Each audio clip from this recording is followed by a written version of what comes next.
Programme ఇప్పుడు online లో కూడా మాట్లాడుకుంటా పబ్లిక్ ఫోన్ కాల్ చేయడం, ఫోన్ లో మీకు ల్యాండ్ అయిందని మీరు మన పెళ్లి బట్టలు సౌత్ ఇండియా వాళ్ళు పోయినారు.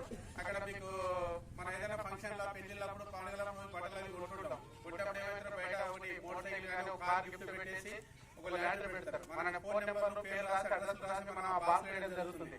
ఆ ఫంక్షన్ అయిపోయిన తర్వాత పండుగ సీజన్ అయిపోయిన తర్వాత అవన్నీ డస్ట్బిన్ లో పోస్తారు. అక్కడ ఉన్నటువంటి ఎవరు ఏం చేస్తారంటే మన ఒక 1000 మంది ఫోన్ నెంబర్లన్నీ కలెక్ట్ చేసి వాడు 1000-2000 ఆ ఫోన్ నెంబర్లు అమ్ముకోవడం జరుగుతుంది.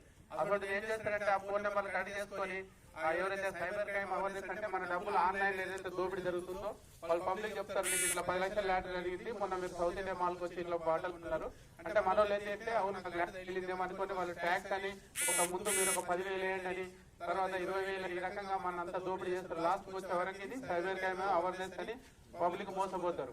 ఇలాంటి జరగకుండా మనం ఎవరు ఫోన్ చేసినా ఏ ల్యాండ్ ఇలా అలాంటి తగిలినా మీరు పబ్లిక్ ఏంటంటే నమ్మొద్దు. ఎలాంటి మీకు ఓటీపీ చెప్పకూడదు. అలాంటి మన ఇప్పుడు గవర్నమెంట్ ఏమైంది మనకి ఒక ఫామ్ నింపింది సిలిండర్ గ్యాస్ కేవైసీ అని రేషన్ కార్డులు అలాంటివన్నీ ఫామ్స్ నింపి మనం ఫోన్ నెంబర్ ఇవ్వడం జరిగింది. ఇట్లా నేను బ్యాంక్ వెళ్ళి మాట్లాడుతున్నా కేవైసీ కంప్లీట్ చేస్తాం మీరు ఇట్లా ఓటీపీ చెప్పండి ఫోన్ నెంబర్లు చెప్పడం అని అలాంటిది కూడా చేయకుండా పబ్లిక్ అవేర్నెస్ అన్నట్టు. ఒకవేళ ఇలాంటి జరిగింది అనుకో డబ్బులు కూడా పోయిన మన మెసేజ్ వచ్చింది అనుకో అప్పుడు మీరు ఏం చేయాలి 1930 అని ఇమీడియట్ ఒక ఫోన్ నెంబర్ మీరు ఫోన్ కాల్ చేస్తే ఆల్ ఇండియా అది కాల్ అది ఆల్మోస్ట్ టోల్ ఫ్రీ నెంబర్ అది. అలాంటి ఏం చేస్తారంటే ఇమీడియట్ మన అమౌంట్ ఏదైతే పోయిందో అది ఇమీడియట్ ఫీడ్ చేసి ఇంకో అకౌంట్ లో ట్రాన్స్ఫర్ చేసుకోకుండా అలాంటి లైన్ ఒకటి జరుగుతుంది. మీరు అది కాకుండా రేపు ఉదయం పోలీస్ స్టేషన్కి వెళ్తాం అదే ఒకవేళ రేపు ఉదయం వరకు అయిందనుకోండి అప్పుడు లేట్ అయితే మన అమౌంట్ ఇంకో అకౌంట్ లోకి వెళ్ళిపోతుంది. అలాంటి పొరపాటు జరగకుండా చూసుకోవాలని పబ్లిక్ చూడడం జరుగుతుంది. Thank you.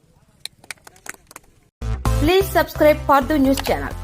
ఈ వీడియో గాని మీకు నచ్చినట్లయితే లైక్ చేయండి మరియు షేర్ చేయండి.